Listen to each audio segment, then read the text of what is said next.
Mate, firstly, thank you for taking the time. You're obviously a busy man, got the gym, new studio, and the podcast as well. So appreciate it, and it's Friday afternoon.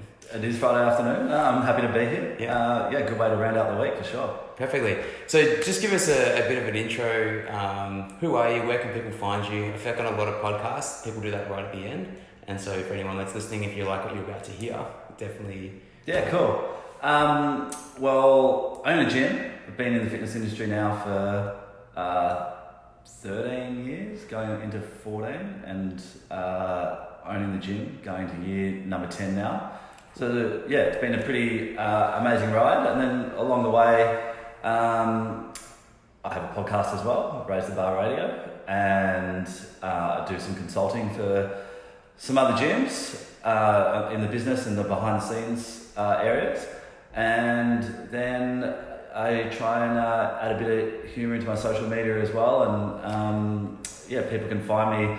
I know it's a bit old fashioned now, but just on Facebook. So yeah, if you find me, add me as a friend, Nick Scott, and then Instagram under the handle Nick Scotter. And then from there you'll be able to find the gym and the podcast if you really want to keep exploring from there. So that's who I am in a nutshell, professionally anyway. Yeah, nice. So I did Google you. And, okay. Nick Scott is also a wheelchair-bound professional bodybuilder.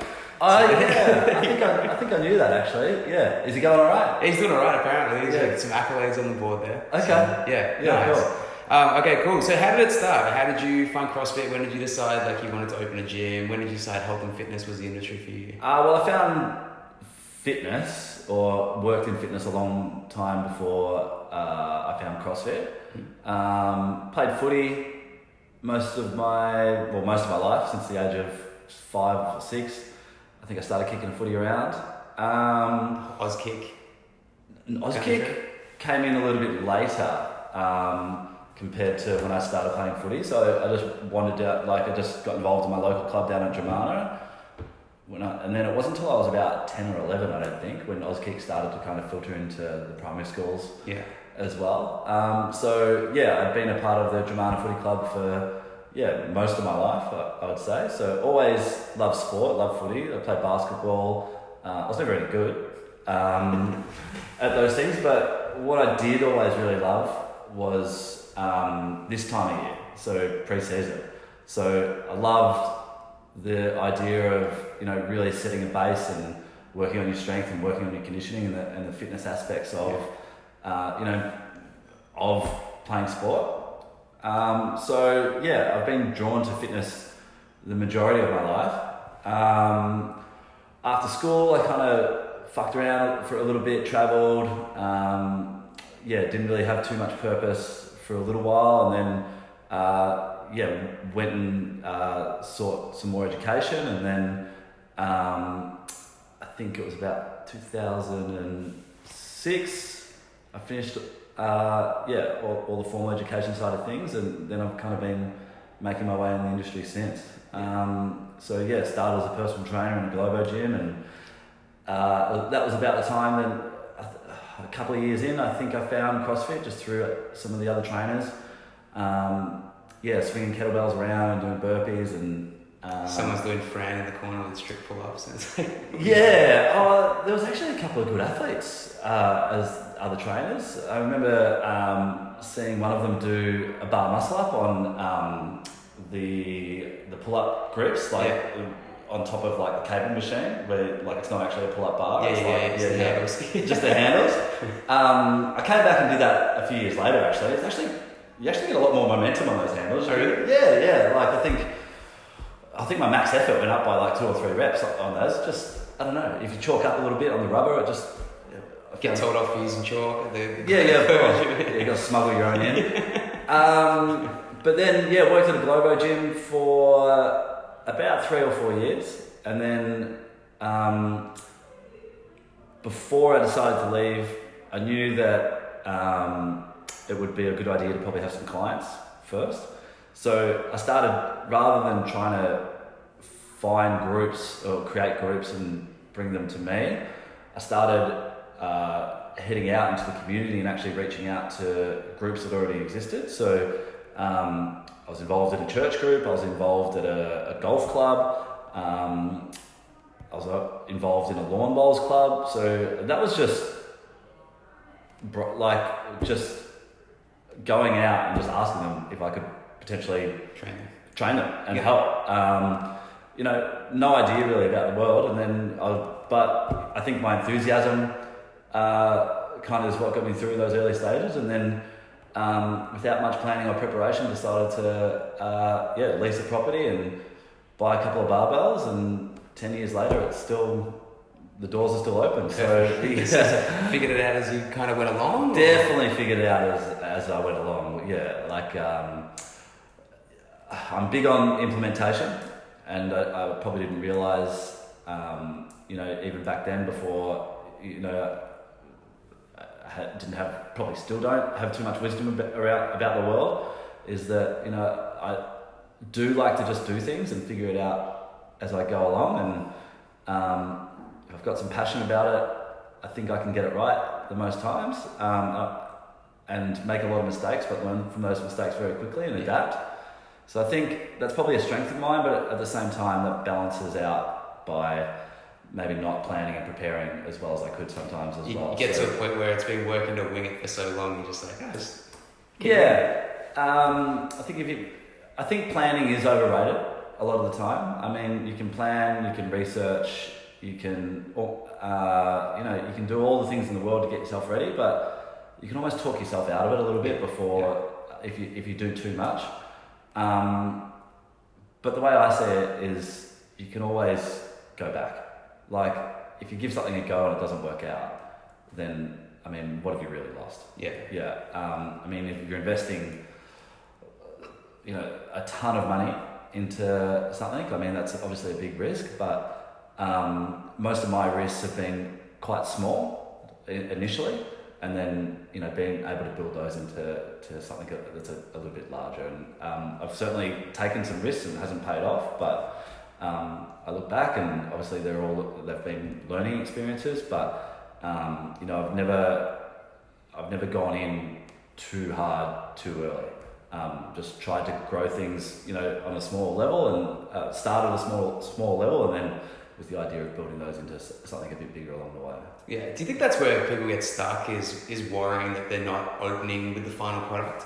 Like, in terms of so worried about not being finished that, they almost don't get started? People do want to go to market with the perfect product, but how do you know what the perfect product's going to be until you go to market? Yeah. So, I think it's a lot of people either get stuck with fear, or they get stuck trying to have something that's too perfect. Until you test and measure, how do you know that things are going to be what the people want anyway? You can research all you like and prototype and get things to, where you think it's almost at that level to go into market, but it might end up going horribly wrong and no one's interested. So, you may as well go to market straight away and then figure it out. Yeah, exactly. Completely agree. I do think, though, we get to a point almost now where there's so much competition, and I think that is an element of the fear too, is like, how do you, and you're a business obviously that's been open for 10 years, and I'm sure you've seen a huge evolution over the last decade. How do you manage to keep evolving the business into being that desired after product, as well as working to stay relevant and also stay, I guess, true to the course of why you started? It's a good question. I think my businesses have evolved as I've evolved, and my, knowledge base and skills have kept improving. I've always, I'm massive on self-development and seeking that out through, all sorts of resources, whether that's just reading a book, doing courses, having mentors, just generally talking to people. I think the more of those things that I've done, the more that my business has, probably improved. The market and what my competitors are doing, I don't pay all that much attention. I think one of the things that I have learnt along the way is that I have seen a lot of gyms try and diversify quite a lot, or not even just gyms, but lots of businesses, want to offer, if we're talking about a gym, they want to offer a CrossFit class, but then they do a CrossFit Light and a boot camp, and a functional strength, and, put all these offerings out, hoping that, by the more things they have to offer, the more they might appeal to more people. Where I'm really of the mindset now that I would rather just do one thing and do that one thing really, really well, and appeal to the niche of people that's going to appeal to. Not everybody's going to love me, personally, and not everyone's going to love, what our business does, and that's okay. But for the people that do, and for the people that want to be a part of my journey, or be a part of what I've got to offer, I want them to feel like this is a really wow service, and it's something that's really amazing. So, back to my point that I don't really look at what the competition's doing, because I'm too focused on making the quality of service and the quality of what we do, better every single week, every single day. Yeah.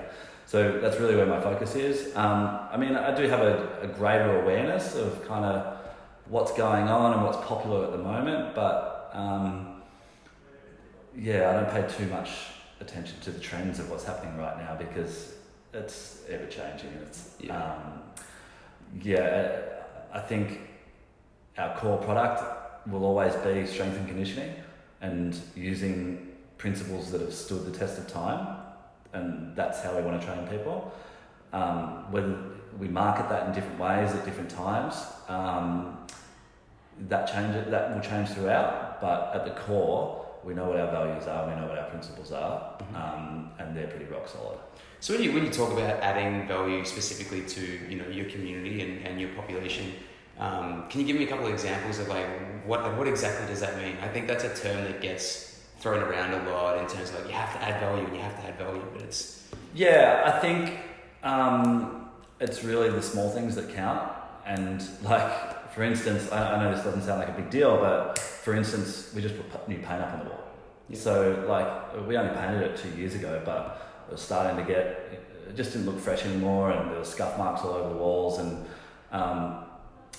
it's just making sure that you're consistently doing things to show that you care. So walking in every day and asking, how can you do this better, is the number one thing.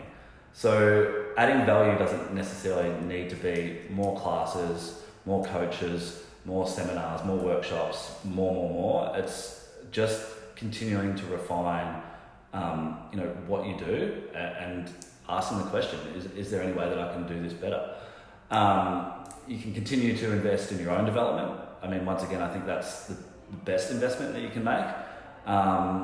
But we're always asking the same questions, is, how can we show more care towards the members? How can we make this a more personalised service? What are some things that we can do to increase our retention? And retention is everything. Retention is not just, a system where you call members that haven't been showing up for a couple of days or whatever that might be, or, sending out cards for birthdays.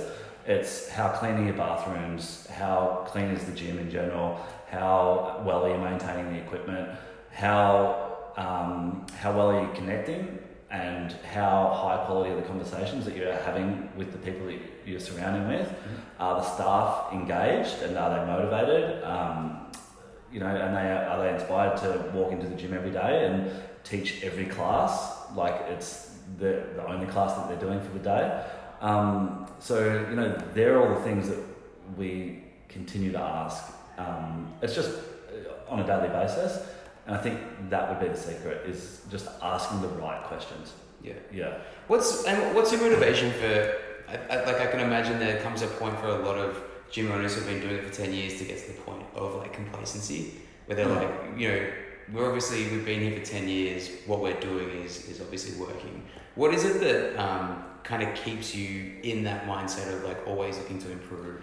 I'm pretty human, I'm very human like everybody else, and no matter what endeavour you've got in life, you're going to have high points and low points of motivation. And yeah, to be totally honest with you, like 10 years in, there's some classes that I'll be in the car driving to work and I'll be like, I can't be fucked doing this. Like, this is not what I want to be doing right now. And like, it might be like, I've got to, I've got 5 inquiries that I've got to get around to. I've got 10 emails that I've got to respond to. I mean, I'm not motivated to do any of that shit.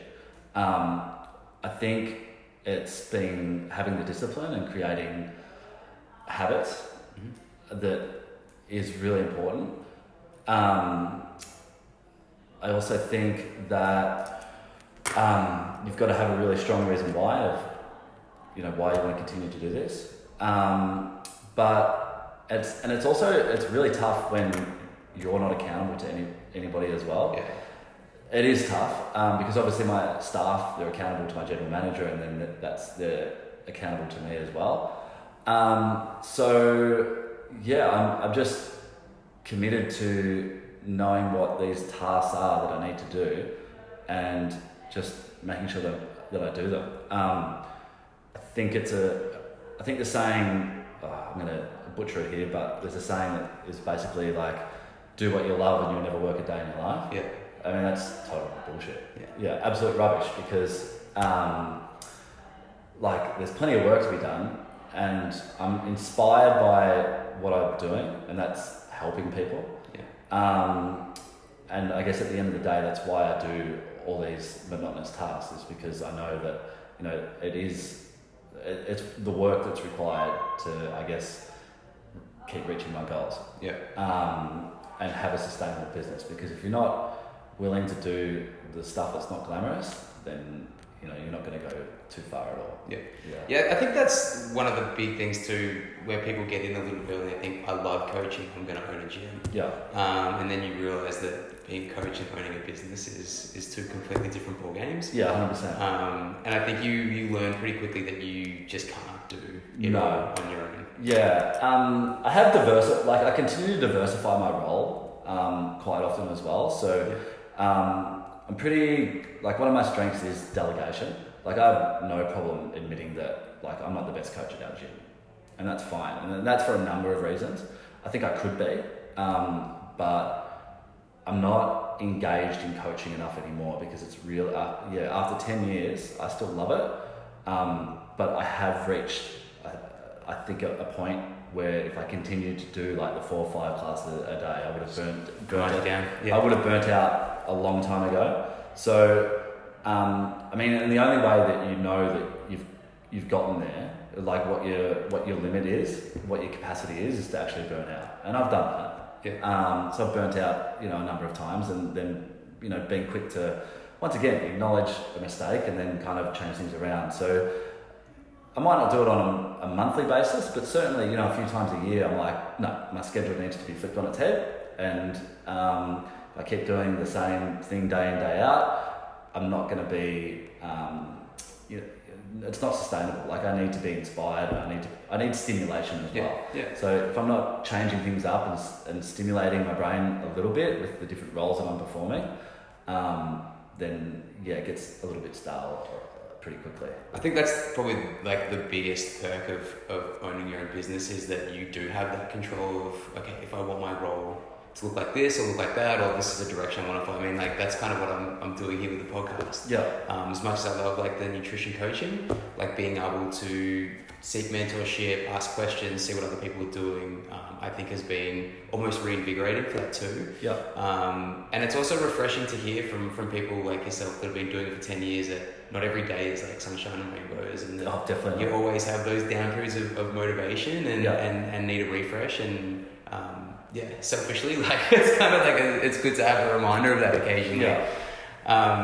But I'm also interested, I think, from my perspective, one of the biggest challenges we've faced in business, and I'm incredibly lucky that my business partner is my wife. Mm-hmm. So some people might argue against that, which is fair enough, but for whatever reason, we're still together and still making it work. But I think taking the step of bringing someone external to the two of us in and trusting that person to help us grow the business and stay true to our vision was a pretty big step for us. And I'm interested to hear, we kind of lucked out with one of the first candidates that we approached to do that with Maggie, who's been with us for coming up to a year and a half now. So Maggie is a business coach, or no? So Maggie's one of our nutritionists. Okay, as gotcha. well. Yeah, just in terms of growing our coaching staff and things like that. So I'm interested in terms of how you go from being yourself as like a sole trader, the only PT, to getting to a point where you've got coaches and general managers, and what you're kind of looking for and how you feel comfortable delegating. Because I imagine even at the start, like there's this almost micromanaging approach to try to make sure that, you know, obviously when you build your own brand, it's kind of your name that's on the line, and you're giving someone else the potential power to tarnish that and bring that down. This has been a really long-winded. That's all right. The question, but like, so, you know, is there again like systems that you fall back on? Is there something specific? Do you prefer to look for people through people that you already know that can vouch? Like, how do you go about building your own team and surrounding yourself with the like-minded? Well, firstly, I will open the answer to that question by probably saying that us as business owners, we're A-type personalities, and we've probably got a bit more ego than, you know, the average person, and we often think that we can do this role, no one else can do this role as good as I can, and that's just not true. Especially if you've got someone who's already engaged with the business and they can kind of share your passion a little bit. So in early stages, I knew what I was good at, and that was coaching, being on the floor, and there's a little bit of hindsight, but without tooting my own horn a little bit, although if you ask me about accounting and contracts and the minutiae of business, I'm not great at that stuff, but building relationships with people, making decisions, and just having a growth mindset, they're the things that I feel that are some of my better skills. So, you know, having a big picture for the gym and coaching were probably my best strengths initially, but bookkeeping, cleaning the gym, you know, the stuff that really does bog you down, that's the stuff that I wanted to delegate quite quickly. And then leave the higher quality stuff, you know, to my time, myself and my partner, who was also, you know, when we did work together, it was great. And she was a really good coach as well. So we had the coaching side of things covered for quite some time. But yeah, I think just cleaning the gym, to get rid of that as a responsibility is a massive step in the right direction. And then, help getting someone on board with the administration style of things. I mean, there's things that we're not great at. You know, there's other personalities that, you know, really thrive on doing, you know, the day to day and you know, really focusing on those specific tasks. And then as we kept growing and more members kept coming on board, and the closer I kept getting to burnout with coaching classes, that's when we started to, you know, reach out and find some more coaches. So now in total we're a team of 10. And a really good team. It hasn't worked out with everyone that we've brought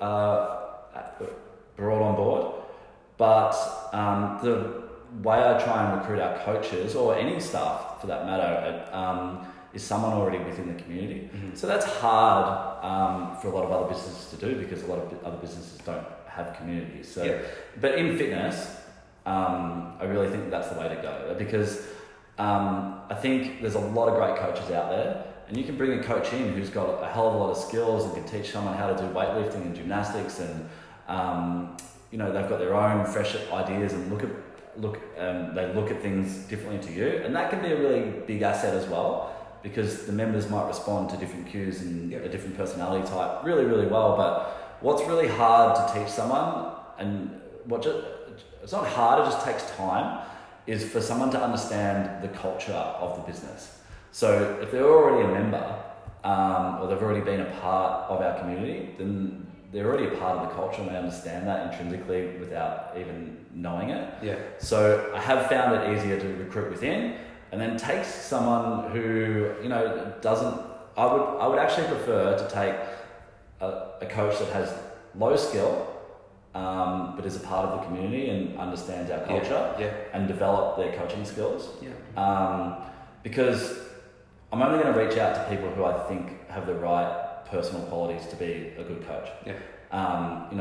Those qualities are care would be number one. They have the ability to empathise and understand where other members are coming from and understand that, often they've had their own journey themselves, so they understand how hard things can get at times. So that's not easy to teach. But what is easy to teach is the skill set of showing someone how to do a deadlift and how to perform that safely and effectively. So I can develop those skills as a coach.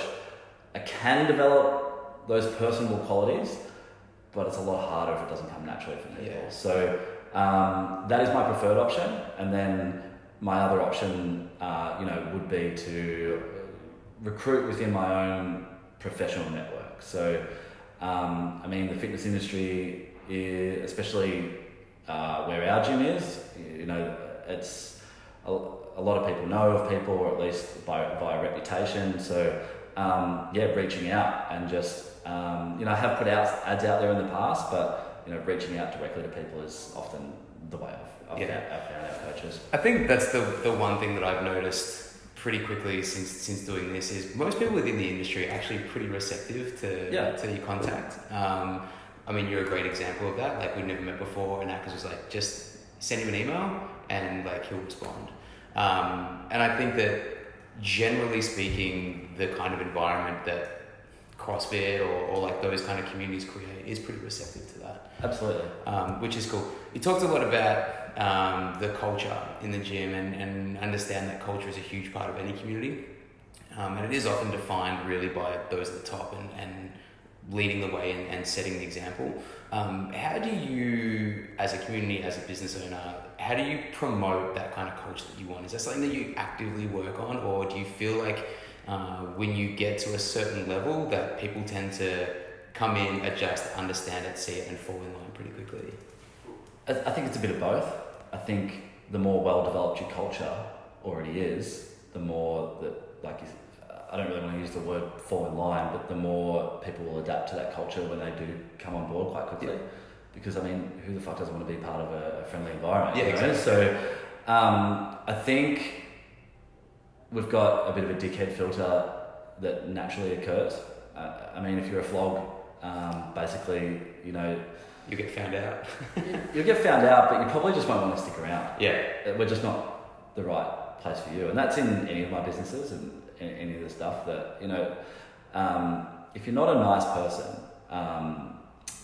chances are our interactions aren't going to last for all that long. Yeah. You do have to, I'm going to butcher this quote as well, but Ty Annette's famous quote is... Just because you can deadlift with your balls doesn't mean it's the right way to do a deadlift.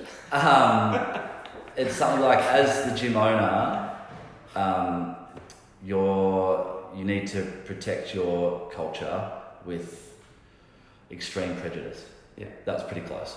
Yeah. So I guess how I interpret that is if there is a problem within that culture, then it's my role to sort that out pretty quickly. Yeah, and if I need to ask someone to leave, I'm going to do that very politely and very professionally, but I'm not going to hesitate. And thankfully there's only been a few instances of doing that. It's also the little things as well.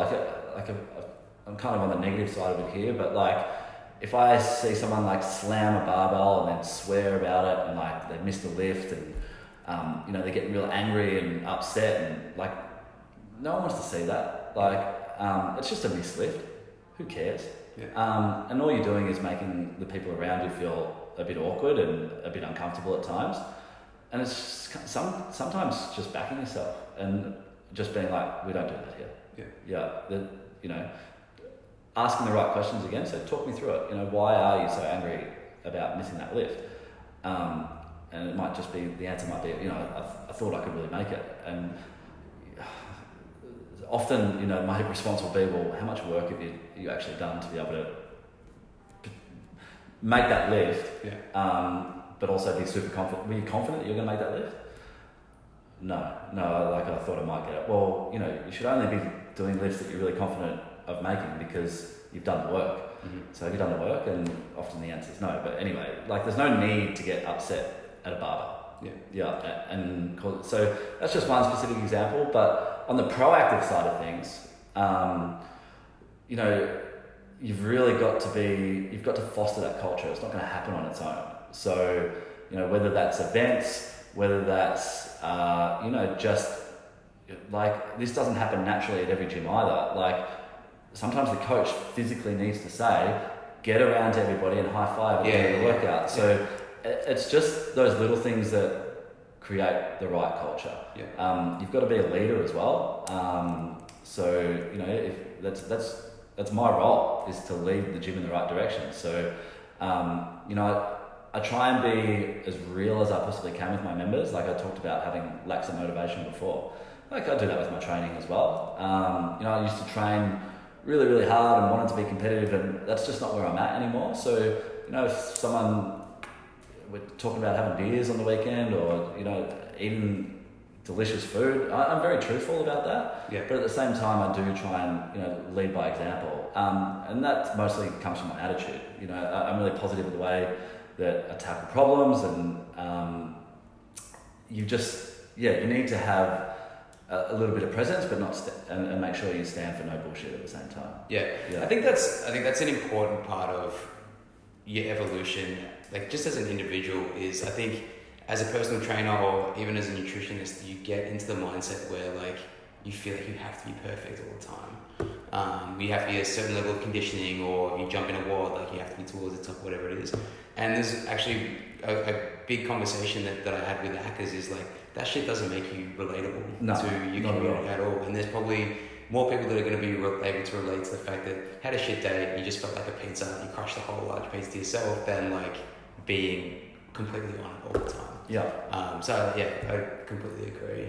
Yeah, I used to put a little bit of a wall up early days, and like I wouldn't talk about myself because I thought, you know, it's they're not coming in for me in any way. Yeah. The conversation should always be centered around, you know, how the member is going, you know, what's your training be like, what's your nutrition like, what are you doing socially, you know, and just be engaged basically in one-way conversations. Mm-hmm. But now like, you just hit the nail on the head where you said, you know, people will respond to you a lot better if you're relatable. And one thing that I've really tried to work on over the last few years is to also show your vulnerability. Yeah. You know, I've got a lot of imperfections and I'm flawed just like every other human. So, you know, although I might not talk about them in front of a whole group class because that'd just be awkward, I do try and keep everything that I do online very authentic. Yeah. So for every positive post, there's, you know, I'll talk about some of the hardships, or, you know, how my thinking, you know, I talk about how I think about thinking quite a lot. Yeah. You know, and just what's on my mind. And sometimes what's on my mind aren't, just like everybody, those thoughts aren't all that helpful. Yeah. So I am very much a keen observer of the human condition, and I suffer very much from that condition as well. Yeah. So I really like exploring that. And yeah, it's a funny thing in such a world that we live in with so many, you know, highlights of, you know, people's lives on Instagram. On Instagram. There's really a swell of admiration for the people that are prepared to be their authentic selves online or in the real world as well. So my business partner Stu on our podcast is doing some really great things in that space as well, and you know, people really respond to it really well, and we're having better conversations because of it. Yeah, there's definitely, you know, in doing a bit of preparation for this podcast and listening to a couple of episodes of Raise the Bar, that was definitely some of the recurring themes that tend to come up a lot is, you know, really looking and exploring like mental health and I think like social media and the damage that can do on that point. But also I heard you mention a few times the term like imposter syndrome, Is that like are those two issues? Are they front of mind with you guys in the podcast because they're issues that you've personally had and dealt with in the past, or is it just more of the direction that conversation's just starting to go because it's such a big thing within the community itself?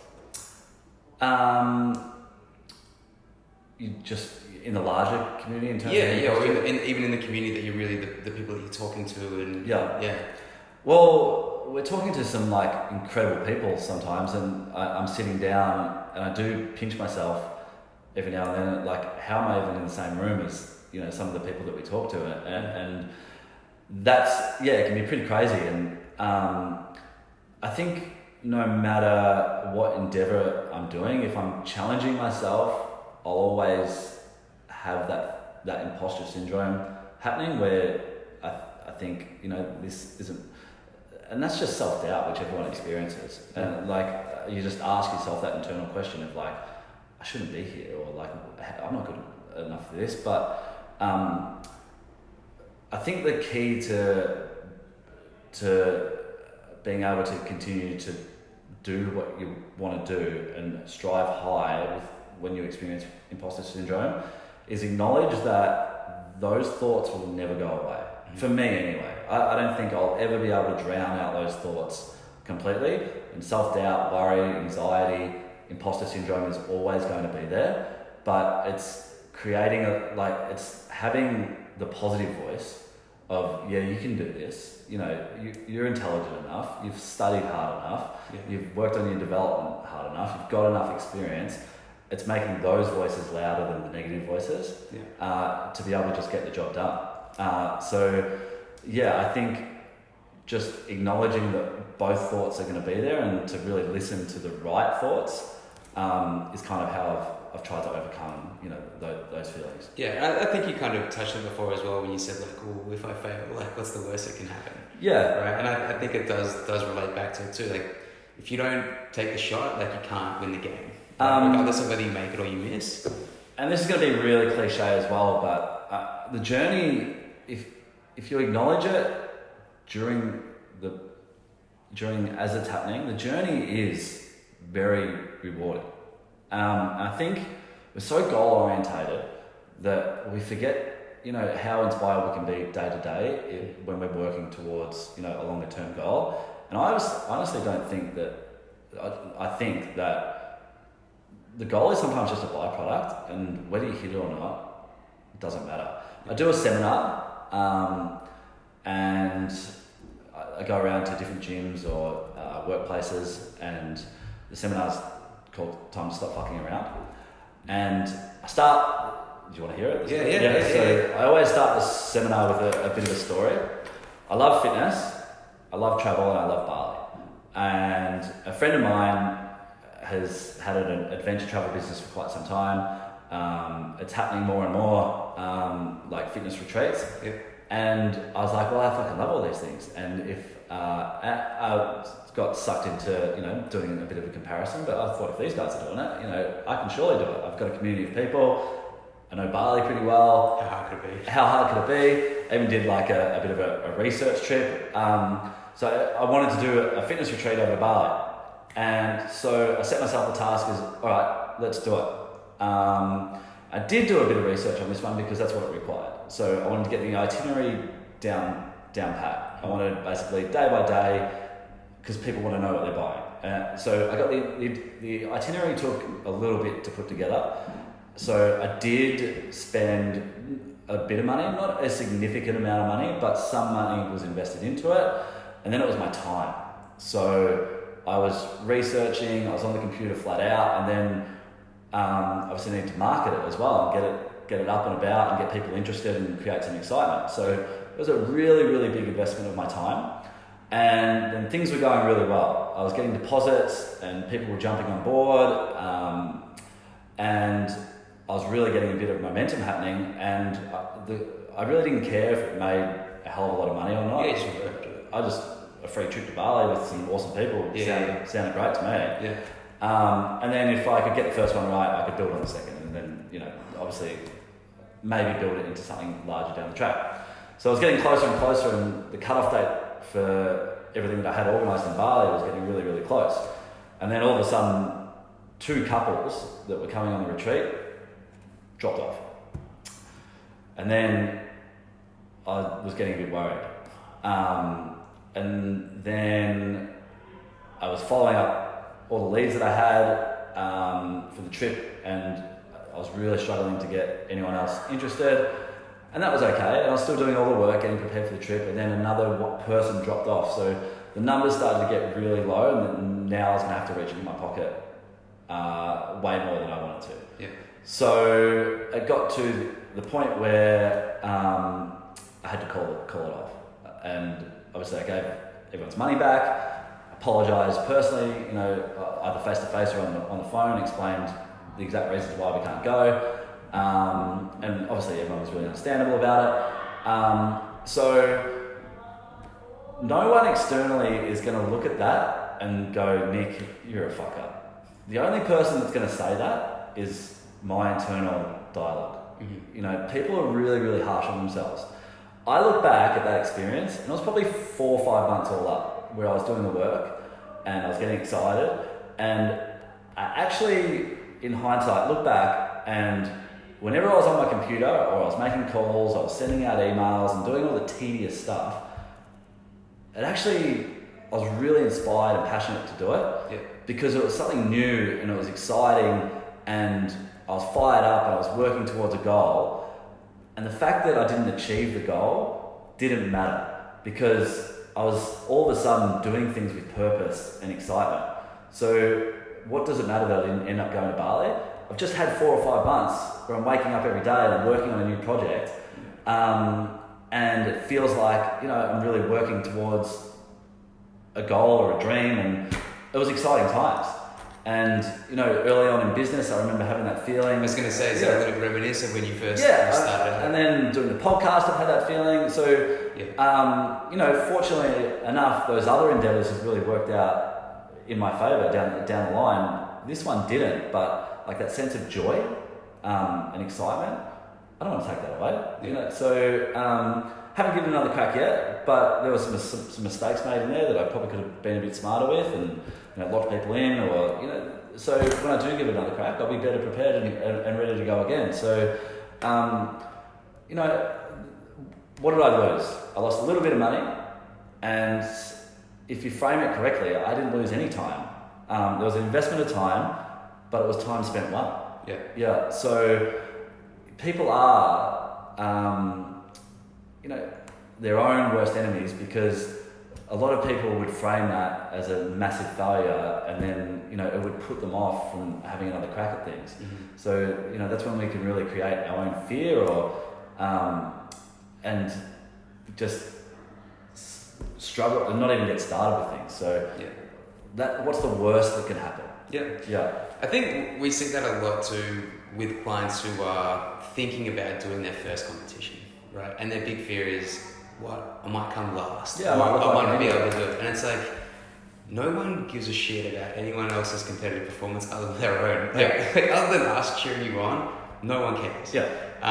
But you care, right? And at the end of the day, that's really all that matters. Yeah. I think that's a really good example of, and I completely get it too, even having this podcast and starting to play around with iMovie and GarageBand and like learning those new skills. It's tedious and it takes time, but it's like, time flies when you're doing it. Yeah, absolutely. Yeah, I think that about any new skill too. If you can find something that is challenging enough that you have to work at it, but not so challenging that you keep falling short. Yeah. I think I just read Grit by Angela Duckworth. Have you read that? Yeah, great book. Yeah, she talks about having her kids have to do one really challenging task, and they're not allowed to quit like during the season or during the term. If they want to quit, they can, but they have to see it through. Yeah. And I think that's kind of like the same thing there. Is like, okay, well in the end, it didn't work, but you didn't still show it as soon as you got the first signals that, hey, it might not come all the way through. Absolutely. Yeah, cool. You're a man that runs multiple businesses, you have the podcast, everything else. How do you work to implement some sort of balance so that you are able to avoid that burnout that you mentioned before? Is having that burnout again, has that been like the trigger to be like, okay, I need to look into this aspect, or is that? Well, you don't know until you know. Yeah. So what is burnout. Like, what is my level of burnout? Well, you don't know. And then even as you get older or you take on more responsibilities, I'm not there yet, but you know, if I have a family, you know, that level of performance or of your output, it's always going to change, and you're not really going to find out what that point is until you reach it, I don't think. And then that can be on the opposite end of the scale as well. Like, maybe you create too much balance, and then all of a sudden you're uninspired and you don't have enough momentum, and you can't do the things that you need to do on a daily basis because you're just kind of going through the motions and you're not working hard enough, basically. And I mean, everything's about momentum. If momentum can go the right way, and you can keep getting things done and it can go in the opposite way as well, and all of a sudden you're falling short of what you should be doing. I will say that I think balance is overrated. I think if you are starting anything, you're in those early stages, I think you got to do the work. Yeah.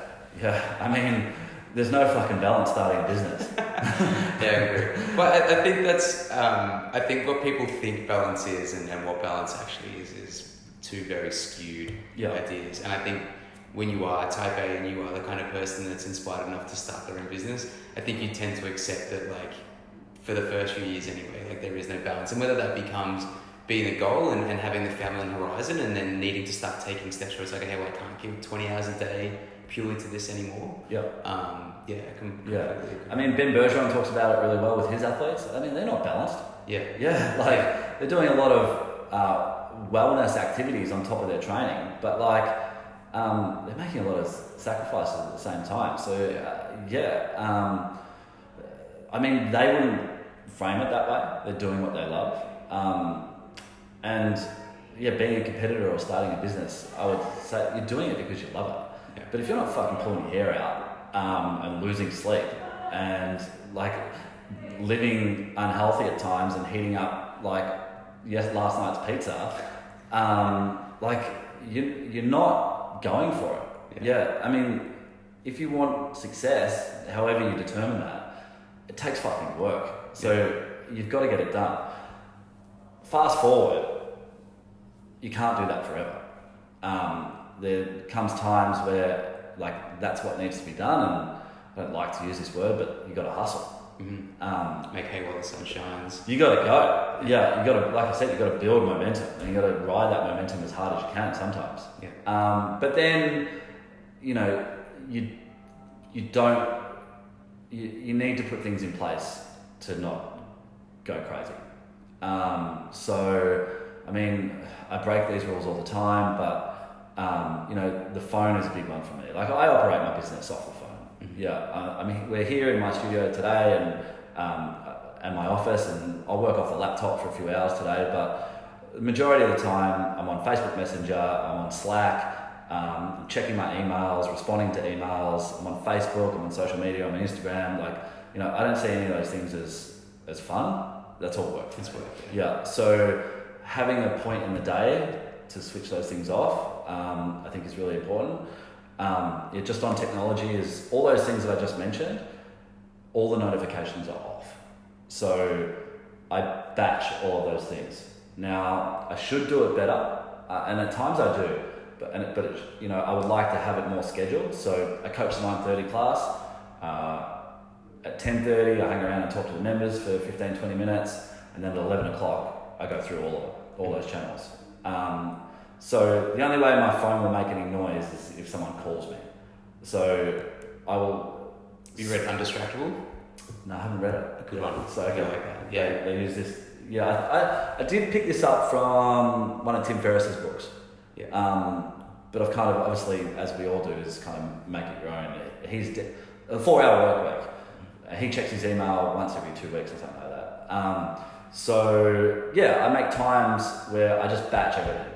Yeah, and then it's done, and leave it for an hour, and then I'll come back to it. So I'm giving my phone my attention when I'd like, not the other way around. So it's not distracting me. And if I just let those ding, ding, ding, dings go all day, then, you know...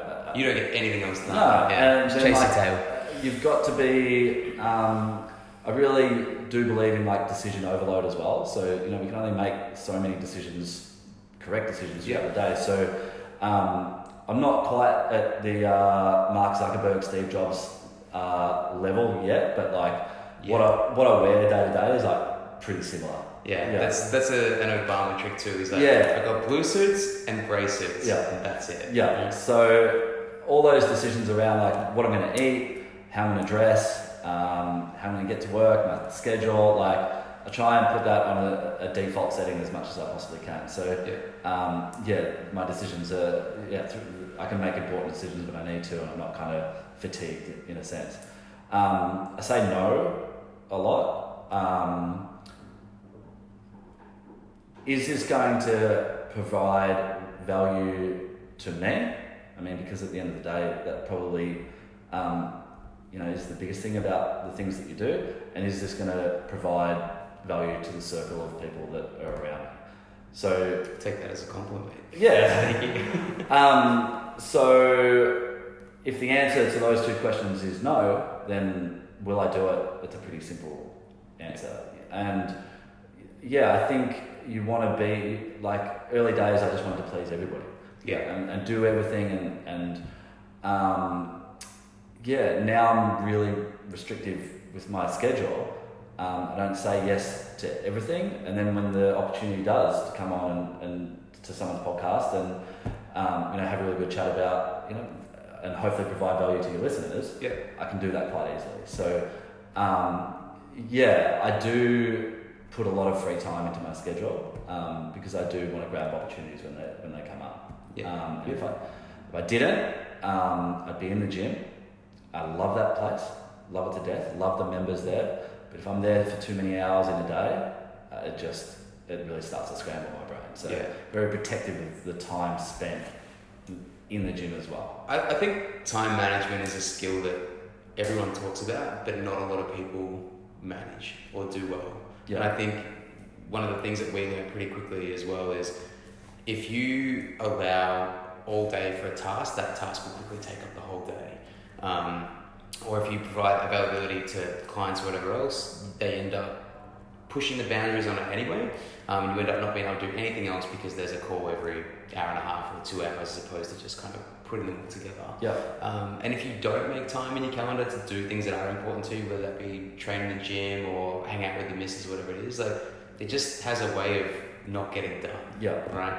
I definitely agree that it's something you need to be protected of. It's a renewable resource as well, right? Like, 100%. Even I think this was the podcast with Matt, and you were talking about like money being renewable, and you can always do more to make more and everything like that. But your time is just something that you're never going to get back. So it is important. I think I might have said this with Matt as well, but time is our only non-renewable resource, and I will put my hand, not because I'm a tight ass, but I will very rarely put my hand in my pocket to go towards charities and donations. Mm-hmm. I think it is of much higher value to volunteer your time than give away your money. So if there's a worthy cause, I would rather get involved and get my hands dirty and give them my time rather than just put my hand in my pocket, because that's easy to do. There's much more satisfaction in actually helping people face to face and getting things done rather than just handing over cash. I mean, that doesn't make me feel that great. I mean, good pat on the back, whatever, but I know it's not. I mean, it is a little self-serving to want to help other people, but I think that's an easy option to just donate $50 and then it's a cop out. Yeah, it's a massive. Yeah. What was my other train of thought? Back to time management as well. I think it really depends on your personality type as well. So I'm very much for doing things more effectively, and like I said earlier, it's always about asking the right questions for me. Can I delegate this to somebody else? Could this be done more effectively? Could this be automated? They're the kind of questions I ask, but I've got a great friend, Kobe Head, who's up in Darwin now, runs CrossFit a boat. And I was up there recently and, I was floating, we were just chatting about business and chatting about life and getting into a bit of a deeper conversation. And they're not the type of question. Kobe is one of the guys I respect most on this planet. And they're not the type of questions he would be asking because he loves to be busy. Yeah. Yeah. And his time management, I assume, he would have things dialed into the minute where like, I could use my calendar a little bit better and, make sure that this task is done on this day at this time and, I've got all my appointments and stuff in there, but it's pretty flexible and I kind of just let things go. My time management skills are good, but they're not off the charts good. Yeah. Yeah, where his would be. Yeah. So I'm much more about, can I outsource and can I delegate and can I automate and how can the time that I do spend doing things, how can I make it the most effective so I get time back? Yeah. That's kind of the way I go about it. Yeah, I've been trying to get up earlier in the morning and spend like the first half hour, have a coffee and actually write out like, here's like the list of like the time, like what I have to do for the day. And then like, I'm a really big fan of ticking shit off the list. 100%. Yeah, so if it's all there, I'm just like working through it and it's almost that like sense of accomplishment. Like, yeah, tick another one, tick another one, tick another one. Yeah. And I found even over the last 3 days that I'm just getting through so much more because it's like, okay, it's 12:30. This is what I've said I'll be doing at 12:30. Just do it and get it done. Yeah, and that's backed by science. Like you're feeding that reward pleasure center in your brain. So that tick is giving you like a big, endorphin boost. Endorphin boost, a big dump of serotonin and dopamine, and like that's all the feel-good chemicals by ticking off the list. So it becomes addictive. Yeah, for sure. It's a good type of addiction. Yeah, the best. Yeah. Looking forward, like we've had a chat about, kind of where you began and getting an idea of where you're at now. And I hate this question, like where do you see yourself in 5 years? But like looking forward, if you could choose or what kind of direction do you see things heading in? Is it, have you got some big right-hand turn coming up? Is there something on the list that you really want to start pursuing quickly? This is one question that I did see in your email that I actually did read. You made it through that far? I made it through that far. Like I said to you before we started, I really prefer to come into these things blind because otherwise I feel like I'm a bit too scripted and would have written down too many things. I probably would have overthought my answers and stuff like that. So so far so good. I'm really enjoying it. I mean, it's already 57 minutes. Jeez. So I tried to think about the answer to this question for you, and unfortunately, I don't have a good one. Really cliche, but as long as I'm happy. Yeah, and I don't know what that's going to look like in 5 years. I mean, things change day to day for me. I do a couple more trips to Bali.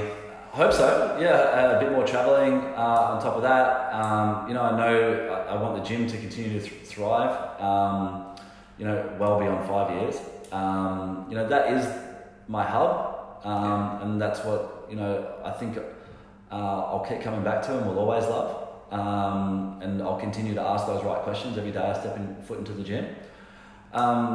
And I don't know, I might be coaching on the floor more, might be coaching less, might be doing another business, or I might have something that I'm excited about, I might meet the right one. Life can just go in all sorts of different directions, and I think, like I did mention it earlier, but I'm not a great planner. Yeah. So tactically, I do things very well, I think, but long term, I don't think too far ahead because cliche again, but I do just enjoy living the now. I get excited by hanging out with my friends, spending time playing footy, training. If I'm doing all of those things, the small stuff that makes me happy in 5 years, like I am now, I'll be in a good place. I'll be in a great place. Yeah, awesome. Yeah, I think that's probably one of the best answers I've heard. And I think when you look back, and like I know even for us, like looking back over the last 6 months and how much can happen in 6 months. And that's it. Like there could be a big right turn or a pivot, at any stage. Like the right opportunity comes up, I've put myself in a great opportunity, in a great position to grab it with both hands. And you just don't know what's around the corner. Life can change very quickly. I mean, for the good and for the bad. So I'll just keep riding writing it and see where it goes.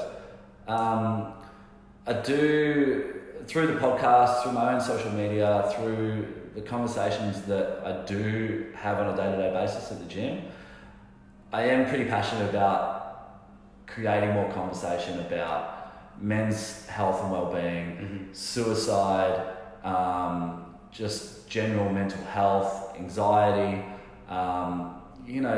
It seems like we're in a bit of an epidemic. I mean, climate change is certainly real, but so is this epidemic of mental health, and the conversations are getting a lot more real, and people are becoming more vulnerable. But I want to be a part of that change. Yeah. I want to be part of that movement, that swell of just letting people know that it's okay to have conversations, and we don't need to be insta-perfect all the time. Let's share our lowlights as much as our highlights. I would love to sit down again and do this again and have that conversation, because I think there's probably easily at least another hour. Yeah, for sure. So to kind of chat through that. I'm obviously conscious about taking up like a heap of your time today. Oh, so no, it's fine.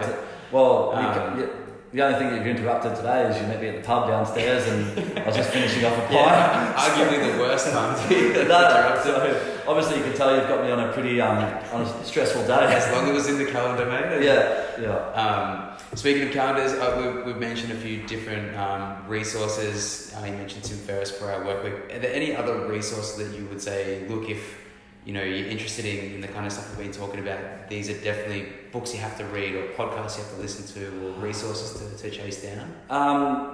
I think there's lots. Daring Greatly, Brene Brown. It's been a recent read that I've... The 4-Hour Workweek is a classic. I think, from a business perspective, or just from a life perspective, is like the Aussie culture, even though Tim Ferriss is an American, but the Aussie culture is very strange. We strive for success, but when people reach success, we're very quick to cut them down. And it's a funny thing, is like, I'll probably have some friends that listen to this podcast, and hope so. I hope so too. And when we talk about time management, etc., they'll be like, stop taking the piss, Nick. You hardly do fuck all, and you've got all the time in the world, and it's said to me often, but in a jovial way. Yeah. But in a sense, they're taking the piss. Yeah, it's alright, they're my mates.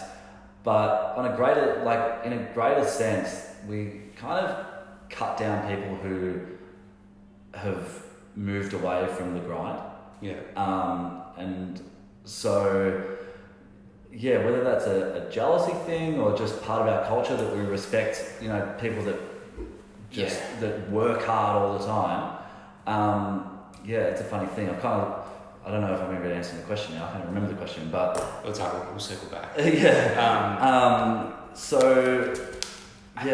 think it's another interesting tangible to go down, because even in the terms of the way we kind of see that relating to mental health, I think now there's more people afraid of succeeding and standing out than to fail. Yeah. Right? And like you said, if you fail, nothing changes. But if you succeed, everything changes. Yeah. Right? And I think that in itself is the bigger fear. There's nothing really scared about what you know and what's known, but the fear of the unknown and what might be next and what that means for your current situation is terrifying. Yeah. Right? And just doing things that aren't the norm. So, just recently I've really upped my game in terms of posting just my thoughts. Yeah. And my thoughts are probably a little bit deeper than a lot of other people's, or maybe not more than they're maybe willing to share. Maybe they're not a bit deeper. I think everyone's got deep thoughts, so I shouldn't have said that. But no, don't edit that out. It's fine. Or more making mistakes. So I think I've got a good ability to articulate my thoughts. Yeah, better than some might. So I put my thoughts out there, and even the footy boys last night give me shit. They're like, when's the next post coming out? In a joking kind of way, but once again, that's fine. Yeah. Kid about it, joke about it all you like, but I've got my purpose, I've got my beliefs, and I'm willing to share those. And if I'm cop a bit of shit along the way, then that's totally fine. I think It's part of the course. I think for every kind of joke and a little bit of innuendo I also get feedback and a message that's saying, oh, you know what, I fucking quit my job today. Yeah. I read your post earlier in the week and, you know, it really inspired me to actually do something. So, I mean, I will take 1,000 jokes and people taking the piss for that one message. Yeah. I think personally, like for me, and I'm not an expert in mental health or anything else, but from what I observe and what I see, like I think the cure, well maybe not the cure is the right word, but I think the treatment is vulnerability, right? And I think the more of us that are willing to stand up and say that like, yeah, like let's have these conversations, and the less taboo that those conversations have and the less isolated people feel for going through those things, I think that is essentially the way forward. 100%. I'm certainly not an expert in mental health either, but what I do know is that if you are insecure, anxious, fearful, and the list could go on and on and on, you're a part of the biggest club going around. Yeah. Everybody is those things. So the more we talk about how we feel and share that we have those emotions and not to be a taboo subject, the more you're going to feel like that's the norm. Yeah. Because it is the fucking norm. We're all a bunch of weirdos. I think the more we do that, the more we're going to see droves begin to step away from the grind. Yeah. And start to find ways to be passionate and be creative and follow those kind of paths as well. And I'm excited about, like, that excites me, obviously, like, already doing it. Like, some of my mates that, like, kind of have that attitude of, like, well, this is my job and, like, you're not really supposed to enjoy it. It's just necessary because, like, you want to live the lifestyle you want to live. Like, that excites me to think that maybe that's on the horizon. Yeah, for sure. So I'm pretty much completely unplugged from the news. So, you know, policies and world politics and what's going on in government in Australia is I'm not well versed enough to talk about it. But what I do, rather than all of those things, you know, making a big impact and change, I really think entrepreneurs are the ones that are really going to drive, you know, a lot of change.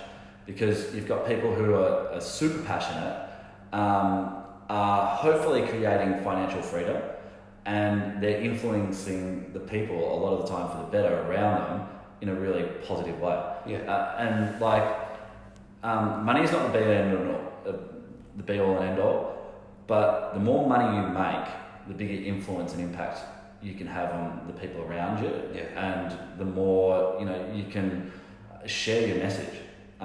So I mean, if I could I've got one gym now on the podcast, if I could have, you know, a greater audience of the podcast and another gym, you know, that's more people I'm going to influence. And hopefully, you know, I'm sending people the right message, and that's going to have a trickle-down effect. So, I really feel like whether it's your business, like, you know, help better nutrition, or mind fitness, or you know, just whatever it might be, I think entrepreneurs have a lot of power. But unfortunately for entrepreneurs, they're probably doing the toughest job that's going around. Like, the hours are endless, and the mental, you know, toll it takes, and the stress and the amount that you have to work, it is tough. And I do like to see the people that take the risk rewarded well. Because it's a tough job. I think there's never been a time either, though, where it's been, I don't want to say easier, but the barriers and the level to entry to start your own podcast and have some conversations and start your own business or side hustle, I think has never been easier. Agreed. And I think if you are willing to throw some eggs in that basket and push and do the late nights and the early starts, that, like, there is that propensity to do well from it. All right, so if I circle back to the question that kind of started as tangent, a couple of resources, books, podcasts. So Raise the Bar Radio, like obviously I'm in the front seat.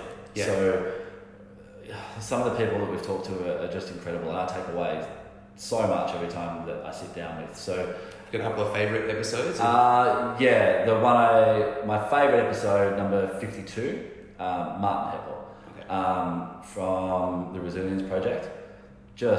I've re-listened to it many times. I've caught up with Martin outside of doing that episode as well.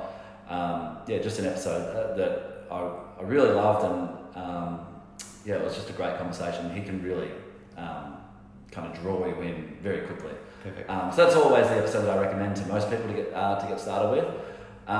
Being in the front seat for that. But if you don't, not many people do a podcast.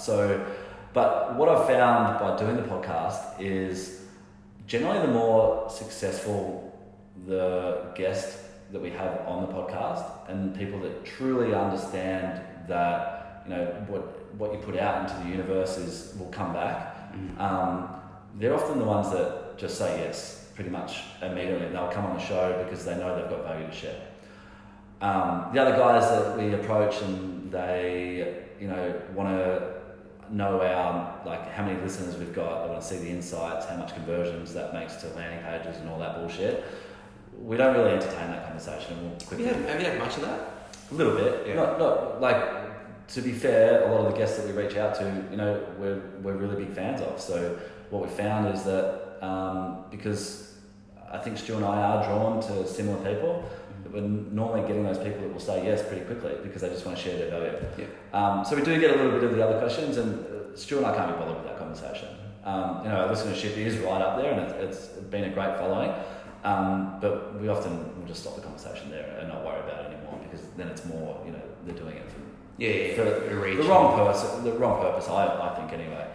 But my point is with that is people are the greatest resource, and everybody in their personal network knows of someone who has achieved a certain perceived level of success. Mm-hmm. So whether that be in business, in sport, family life, character, I could think of many of my friends that are at one aspect of their life.